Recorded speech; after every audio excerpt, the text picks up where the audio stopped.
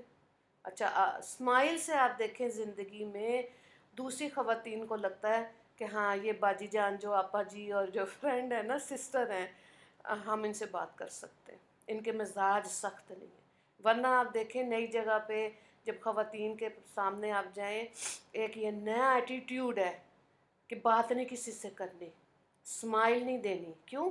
ہم زیادہ پڑھے لکھے لگیں گے، ٹھیک ہے؟ کوئی نہیں پڑھے لکھے لگ رہے ہوتے، پتہ ہوتا کہ اپنے اندر ہی اتنے سارے خوف ہیں جس کی وجہ سے نہ اسمائل دینی آتی ہے اور نہ ہی سلام کرنا آتا، ٹھیک ہے؟ اس کو آپ تجربہ کر لیں آپ۔ یہ تو خیر میں نے اس لیے کیا کہ دیکھیں یہ سنت جو ہے سلام کرنے والی، یہ ہمارے گھروں میں سے ختم ہوتی جا رہی ہے۔ بچے بڑوں کو نہیں کرتے، بڑے چھوٹوں کو نہیں کر رہے۔ صبح اٹھیں بچوں کو سلام کریں، کبھی جو میڈ ہوتی ہے کام والی اس کو سلام کیا؟ کیا خیال ہے؟ کہ یہ امید رہتی ہے کہ یہ تو نوکر ہے، یہ تو چھوٹا ہے، اس کو پتہ نہیں میں کون ہوں، مجھے سلام کرو۔ اور اگر یہ مزاج ہے تو اس کا مطلب ہے کہ جسم کے اندر جو روح ہے نا اس کے اندر تکبر موجود ہے، اور تکبر اللہ کو بالکل نہیں پسند۔ اچھا جی، یہ خود ہی چیک کرنا ہوتا ہے، یہ سیلف انالیسس جو ہوتے ہیں نا، یہ زندگی میں صوفیہ کرام کہتے ہیں اپنے آپ کو پرکھ لو، کس طرح کے بندے ہو تم لوگ خود۔ تو لفظ سلام کے معنی ہے ہر قسم کے عیب سے پاک صاف ہونا، اور یہ در حقیقت اللہ تعالیٰ کے صفاتی ناموں میں سے ایک ہے جس کے معنی ہے وہ ذات جو ہر قسم کے نقص، عیب، آفت، تغیر، فنا سے محفوظ اور سالم ہے۔ ایک حدیث میں ہے کہ لفظ سلام اللہ تعالیٰ کا ایک نام ہے جسے اللہ تعالیٰ نے زمین پر اتارا، لہٰذا تم سلام کو پھیلاؤ، عام کرو۔ جب کوئی شخص کسی مجلس کو سلام کرتا ہے تو اسے ان لوگوں پر ایک فضیلت حاصل ہوتی ہے کہ اس نے ان کو اللہ کا نام یاد دلایا۔ اگر وہ جواب دے تو بہت اچھا، ورنہ فرشتے اسے سلام کا جواب دیتے۔ اللہ اکبر۔ یہ ہم نے پہلے بھی ذکر کیا تھا نا کہ دیکھیں تھوڑی سی اونچی آواز میں آپ نے اپنے ارد گرد سلام ضرور کرنا ہے تاکہ یاد دہانی ہو جائے۔ دوسرا یہ کہ اگر کھانے پہ بیٹھیں بسم اللہ تھوڑا سا اونچا پڑھنا ہے، یاد دہانی ہو جائے۔ کھانا اچھا لگا، جیسے بھی اللہ کی نعمت ہے، اللہ نے دی ہے، پیٹ بھر کے کھایا الحمدللہ کہنا۔ صحابہ کرام تو ہم نے دیکھا تھا نا کہ موٹی سی روٹی کھاتے تھے، اور سالن اس زمانے میں اتنا تھا نہیں، سرکہ یا زیتون کے لیتے تھے اور یا پانی سے کھاتے تھے اور اللہ کا شکر ادا کرتے تھے، کیونکہ کھانے کے لیے کے لیے نہیں جیتے تھے، وہ تو دین اسلام آ گیا، اس کی تعلیمات کو سنا اور اس کو پھیلانے کے لیے جیتے تھے۔ چند موقع ایسے ہیں کہ ان میں نہ تو سلام کرنا جائز ہے اور نہ اس کا جواب دینا لازمی ہے۔ ان میں سے کچھ یہ ہیں: جو شخص نماز پڑھ رہا اس کو سلام نہ کریں، جو شخص جمعے کا خطبہ دے رہا ہے اس کو سلام نہ کریں، کوئی شخص قرآن پاک کی تلاوت کر رہا ہے سلام نہ کریں، یا اذان یا اقامت کہہ رہا ہے یا دینی کتاب کا درس دے رہا ہے۔ اب وہ درس دے رہا ہے، وہ اپنی سوچ میں ہے نا، اس نے پوائنٹس بنائے ہوئے ہیں اور وہ آگے چل رہا ہے، اب آپ اس کو سلام نہیں کریں کیونکہ وہ وعلیکم نہیں کہہ سکتا، ٹھیک ہے؟ یہ اکارڈنگ ٹو مجلس خود ہی دیکھ لیں۔ یا انسانی ضروریات، مثلاً کوئی استنجا کر رہا ہے، کوئی کھانا کھا رہا ہے، سلام نہیں کریں اس کو، ایسے وقت میں سلام نہیں کرنا۔ باقی یہ ہے کہ فضیلت جو ہے سلام کی، اس کے بارے میں آتا ہے کہ حضرت عمران بن حسین فرماتے ہیں کہ ایک شخص نبی کریم صلی اللہ علیہ وآلہ وسلم کی خدمت میں حاضر ہوا اور عرض کیا السلام علیکم، تو نبی کریم صلی اللہ علیہ وآلہ وسلم نے ارشاد فرمایا اس کے لیے 10 نیکیاں۔ پھر دوسرا آیا تو اس نے کہا السلام علیکم ورحمۃ اللہ، آپ صلی اللہ علیہ وآلہ وسلم نے فرمایا اس کے لیے 20 نیکیاں۔ پھر ایک تیسرا شخص آیا اور اس نے اس طرح سلام کیا السلام علیکم ورحمۃ اللہ وبرکاتہ، تو نبی کریم صلی اللہ علیہ وآلہ وسلم نے فرمایا اس کے لیے 30 نیکیاں۔ جس طرح ہم نے کل نماز کے بارے میں بات کی کہ کچھ خواتین کسی جگہ پبلک پلیس پہ یا کسی کے گھر جا کے نماز پڑھنے سے بھی وہ ان کے اندر نا وہ جھجک آتی ہے، ٹھیک ہے؟ تو سلام کرنے سے بھی جھجک ہوتی ہے بہت لوگوں کو، اس کو اوور کم کرنا ہے، کیونکہ یہ حدیث کی کتابوں میں لکھا ہوا ہے کہ جو متکبر ہوتے ہیں اور جو شرمیلے ہوتے ہیں وہ دین کا علم نہیں حاصل کر سکتے. تو نہ اپنے آپ کو متکبروں میں رکھیں اور نہ ہی شرمیلے بنے. آج کے دور میں دیکھتی ہوں پچھلے 5 سال آپ کہہ لیں، یہ جو ہمارے بچے پڑھ رہے ہیں نا، جو بھی پڑھ رہے ہیں یہ آگے انٹرنشپ کرتے ہیں. اس کے اندر یہ لوگ کیا کرتے ہیں، ملٹی میڈیا یوز کرتے ہیں، پریزنٹیشنز دے رہے ہیں. کیوں اوور کم کر رہے ہیں اپنی جھجک کو. دنیا کی تعلیم میں، دنیا میں رہنے کے لیے یہ ایٹیکیٹ سکھائے جا رہے ہیں کہ آپ شائع فیل نہ کریں. ٹھیک ہے. اور پبلک کے اندر جب پبلک ڈیلنگ ہے تو ظاہر ہے کیا چیز ہے، یہ خواتین بھی ظاہر ہے اب تو اتنی فیلڈز ہیں جہاں پہ کام کر رہی ہیں، تو وہ اسمائل والا نقطۂ نظر جو ہے نا وہ ذہن میں رکھیں، اس سے آسانی آ جاتی ہے اور سلام کرنے سے بھی. تو نیکیاں کس طرح زیادہ ہو رہی ہیں. ہمارا دین تو اتنا خوبصورت ہے کہ آپ نے اچھی پہلی وہ حدیث پاک کو دیکھیں کہ جو بالکل پہلی نیت والی تھی کہ آپ نے نیت کر لی، ارادہ کر لیا. جو میں نے آپ کو اپنا واقعہ بھی سنایا کہ میرے بچے چھوٹے تھے تو ایک دفعہ میں جماعت میں گئی تو انہوں نے کہا سہ روزے کے لیے آپ اپنا نام لکھوائیں. میں نے کہا میں کیسے لکھواؤں، میں تو یہ بچے دیکھے اتنے چھوٹے، میں کیسے. ان کا نام تو لکھوائیں نا آپ کو اجر و ثواب ملنا شروع ہو جائے گا. اتنی سمجھ بھی نہیں تھی. میں نے کہا اچھا چلیں، اتنی محبت سے آپ نے کہا ہے تو اجر و ثواب تو اللہ کے پاس ہے، آپ لکھ لیں. اس نے وہ لکھا. آج مجھے احساس ہوتا ہے کہ اس وقت نیت کرنا اور یہ پتہ ہی نہیں تھا، لیکن اللہ موقع دیتا ہے. آپ کے اچھے سوچنے سے، اچھی نیت کرنے سے اللہ تعالیٰ 5 سال 10 سال 18 سال بعد آپ کو جب بھی ہو، جو قسمت میں جو وقت مقرر ہے مرنے سے پہلے، اللہ آپ سے وہ کام لے لے گا کہ جنت کے درجے اچھے ہوں گے. تو نیت اچھے کام کی کریں گے، اجر و ثواب لکھ لیا جاتا ہے فرشتوں کے ہاں. ضرور اس کو آپ اچھی بات کو سوچا کریں کہ میں نے حدیث پڑھنی ہے، بخاری شریف کا کورس کرنا ہے، مسلم پڑھنی ہے. آپ کو اللہ تعالیٰ اپورچونیٹی مہیا کریں گے انشاءاللہ. ٹھیک ہے.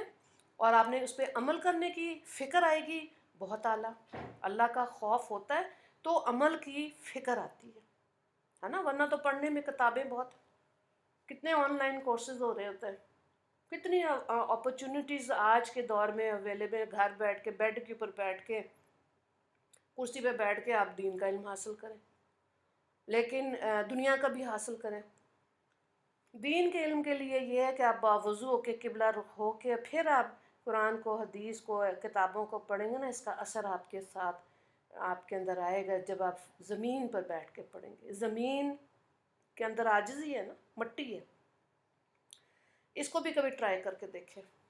ورنہ کرسی پہ تو چلو ٹھیک ہے، کوئی کمر کی پرابلم ہے، کیسے ہے، لیکن اجر و ثواب کی بات ہو رہی ہے، سلام کی فضیلت ہو رہی ہے. اگر 13 دن کے اس کورس میں آپ نے صرف سلام کی فضیلت کو ہی سمجھ لیا اور اس پر عمل کر لیا. بہت سی عورتوں کو میں دیکھتی ہوں صبح کے وقت واک کر رہی ہوتی ہیں، شام کو ایک دوسرے کو سلام کرتی ہیں. بہت اعلیٰ بات ہے. اس کا مطلب ہے کہ کہیں ایسی مجلس میں بیٹھی ہیں، دین کی بات سنی ہے، جو اس چیز کا اثر ان کے اندر نظر آتا ہے، چلتے پھرتے نظر آ رہا ہوتا ہے. تو یہ مزاج آپ کریں.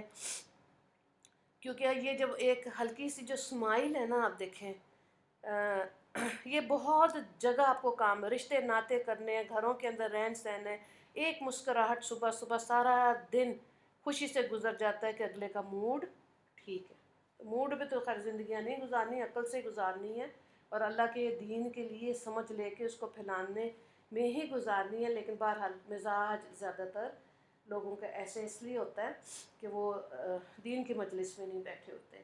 مجلس کے بھی آداب ہیں. جب آپ بیٹھیں کسی عالم دین، استاد کوئی ہے، اس کو تھوڑی نمایاں جگہ دیں تاکہ جب وہ بول رہا ہے تو باقی جو لوگ اسٹوڈنٹس بیٹھے ہوئے ہیں، جو سننے والے ہیں، سامعین ہیں، ان تک بات پہنچ جائے. ٹھیک ہے. جیسے نبی کریم صلی اللہ علیہ وآلہ وسلم جب تعلیم دیتے تھے درمیان میں بیٹھتے تھے، صحابہ کرام سیمی سرکل بناتے تھے. آج کے دور میں جیسے آپ کو وہ اس دن بات سنائی تھی ایک عورت کی، ماریا مونٹیسری، جس نے اپنا چھوٹے بچوں پہ اس نے ریسرچ کی، اس نے نئے نئے طریقے نکالے. وہ بھی ٹیچر کو بٹھاتی درمیان میں اور سیمی سرکل چھوٹے چھوٹے بچے بناتے ہیں تاکہ ہر بچے کا دھیان استاد کی طرف، کتاب کی طرف مکمل طور پر ہو. ٹھیک ہے. اراؤنڈ دا ورلڈ جہاں Montessori system of education follow کیا جاتا ہے، اسٹوری ٹائم پہ وہ اسی طرح نشست بناتے ہیں. اب اگر نیت کر لی کہ اس مجلس کی نسبت صحابہ صفحہ کے چبوترے کے ساتھ ہے تو پھر اجر و ثواب زیادہ. لیکن اگر وہ عورت جیسے اگر وہ مسلمان ہو جو اس چیز کو سمجھتی تو ظاہر ہے اس چیز کو بھی ہائی لائٹ کرتی، لیکن وہاں بھی یہی طریقہ کار ہے. دوسری چیز دیکھیں، مسجد میں علم دین سیکھنے اور واعظ و نصیحت کے حلقے لگانا جائز ہے. دیکھیں آپ نارملی زیادہ تر مساجد میں فجر کی نماز کے بعد ایک حدیث ضرور سنائی جاتی ہے. تو اس لیے مرد کا دین کو سیکھنا آسان ہے کہ فجر کی نماز کے بعد حلقہ لگا قرآن کی تعلیم کا، یا حلقہ مطلب وہی سیمی سرکل، یا نشست بنائی ہے آپ نے اور آپ حدیث کو سن رہے ہیں، جمعے کا خطبہ سن رہے ہیں. یہ وہ چیزیں ہیں جس سے مرد دین اسلام سیکھ سکتا ہے. دینی حلقوں میں شریک ہونا نہایت اجر و ثواب کا باعث ہے. نارملی یہ میں نے دیکھا ہے کہ عورتیں اگر کوئی کہنے جی آج درس ہے، قرآن کا درس ہے، تو کہتی ہے اچھا ٹھیک ہے ہم دعا میں شامل ہوں گے، یعنی اینڈ میں آئیں گے. یہ پتہ ہے کہ دعا قبول ہوتی ہے. یہ بھی دل میں ہوتا ہے کہ ہاں چلو دعائیں قبول ہوں گی، 2-4 مہینے بھی اپنی ڈال دی تو اللہ تعالیٰ سن رہا ہے. وہ بھی سن رہا ہے، اس کی بھی فضیلت ہے، لیکن اس سے پہلے جو اہتمام کیا گیا ہے، کوئی بیان ہے یا اچھی بات بتائی، وہ بھی سنیں. دہرائی ہو جاتی ہے. زیادہ تر خواتین کو تو اچھی باتوں کا پتہ ہے، صرف یہ ہوتا ہے کہ یاد دہانی ہو جاتی ہے. پھر اگر یہ ہے کہ جب کوئی شخص اچھا کام کر لے یا کوئی خاص کارنامہ سر انجام دے تو اس پر اس کی حوصلہ افزائی کرنا سنت ہے. اچھا، کیونکہ ہم ابواب الاستئذان میں یہ ایٹیکیٹس والے باب میں یہ بھی ایک ایٹیکیٹ ہی ہے نا، ایک اچھی بات ہے کہ آپ نے بچے نے اچھا کام کیا آپ اس کی تعریف کریں، بہو بیٹی نے کیا کر دیں تعریف. ٹھیک ہے، اس کا حوصلہ بڑھے گا کہ آج آپ نے اچھا سالن بنایا، کھانا اچھا بنایا، کچن بڑا اچھا صاف کیا ہوا ہے. نہیں، ہم کرٹیکل زیادہ ہیں. ہاں یہ دیکھو ذرا کچن کیسے کیا ہوگا، کپڑوں کا پتہ نہیں، بولنا آتے نہیں، بسی ہانڈی بن کے بیٹھی رہتی ہے. یہ چیزیں زیادہ ہائی لائٹ کر رہے ہوتے. کیوں؟ کیا وجہ؟ اس لیے کہ اپنے اندر یہی ہے. دوسروں کی خوبیاں دیکھنے کا مزاج کیوں نہیں ہے؟ کیوں نہیں دوسرے کی خوبی نظر آتی ہے نا؟